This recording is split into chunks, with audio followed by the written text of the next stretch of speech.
ఖమ్మం జిల్లాలో ఎంపిక చేసిన గ్రామాల్లో ఇందిరమ్మ ఇళ్ల నిర్మాణం చురుగ్గా సాగుతోంది. ఇందిరమ్మ ఇళ్ల నిర్మాణంలో అన్ని దశల్లోనూ ఫోటోలు ప్రభుత్వ యాప్లో అప్లోడ్ చేయాలన్న నిబంధన అమల్లోకి రావడంతో పారదర్శక ప్రక్రియకు వెసులుబాటు ఏర్పడింది. ఉమ్మడి ఖమ్మం జిల్లాలో 10 నియోజకవర్గాల్లో ఒక్కో నియోజకవర్గానికి 3,500 ఇళ్ల చొప్పున మంజూరు కాగా ఇందుకు సంబంధించి సర్వే నిర్వహించి అర్హుల జాబితాను సిద్ధం చేశారు. జిల్లా ఇన్ఛార్జి మంత్రి కోమటిరెడ్డి వెంకటరెడ్డికి ఈ జాబితాను త్వరలోనే అధికారులు పంపించనున్నారు. జిల్లాలో భూభారతి చట్టానికి సంబంధించి పైలట్ ప్రాజెక్టుగా తొలి విడతలో నేలకొండపల్లి మండలం ఎంపికైంది. భూభారతి చట్టం కింద వివిధ సమస్యల పరిష్కారం కోసం ఇప్పటికే దరఖాస్తులు స్వీకరించారు. ఇక రెండవ దశలో బోనకల్ మండలంలో భూభారతి చట్టంపై రెవెన్యూ గ్రామాల వారీగా అవగాహన సదస్సులు నిర్వహిస్తున్నారు. మరోపక్క తహసీల్దార్ కార్యాలయంలోనూ దరఖాస్తుల స్వీకరణ కొనసాగుతోంది.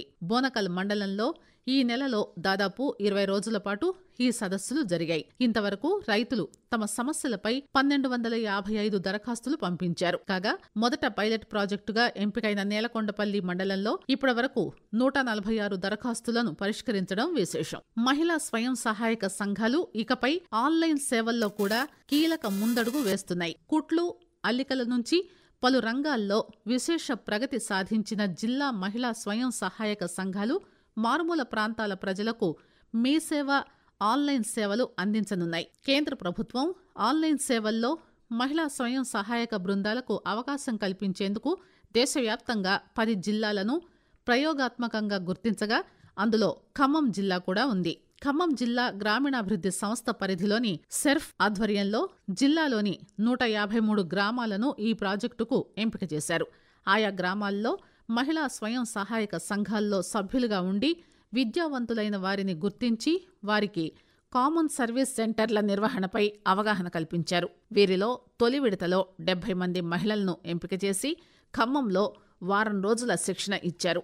జిల్లాలోని ప్రభుత్వ పాఠశాలల విద్యార్థుల్లో అభ్యసన సామర్థ్యాలను మెరుగుపరిచేందుకు తీసుకోవాల్సిన చర్యలపై ఉపాధ్యాయులకు ఖమ్మం జిల్లా విద్యా విభాగం 5 రోజుల శిక్షణ కార్యక్రమం నిర్వహించింది. ఈ కార్యక్రమం కింద జిల్లాలో 3 విడతల్లో 3,000 మందికి పైగా ఉపాధ్యాయులకు శిక్షణ ఇస్తున్నారు. పశువుల అక్రమ రవాణాను అరికట్టేందుకు ఖమ్మం జిల్లా పోలీస్ కమిషనరేట్ పరిధిలో నిఘా పెరిగింది. ఈ విషయం చెప్పిన జిల్లా పోలీస్ కమిషనర్ సునీల్ దత్ జిల్లా రాష్ట్ర సరిహద్దుల్లో 7 చెక్ పోస్టులను ఇందుకోసం ఏర్పాటు చేసినట్టు తెలిపారు. పశువులను అక్రమంగా తరలిస్తే కేసులు నమోదు చేస్తామన్నారు. జంతువుల అక్రమ రవాణా, గోవధ విషయంలో నిబంధనలు ఉల్లంఘిస్తే కఠిన చర్యలు తప్పవన్నారు. వేసవి కాలంలో పక్షులు, జంతువుల సంరక్షణ గురించి ప్రతి ఒక్కరూ ఆలోచించాలని ఖమ్మం జిల్లా అటవీ శాఖ అధికారి సిద్ధార్థ విక్రమ్ సింగ్ ప్రజలను కోరారు. పక్షులకు వేసవిలో నీళ్ల తొట్లు ఏర్పాటు చేయాలని, జంతువులను వేటాడరాదని ప్రజలకు అవగాహన కల్పిస్తూ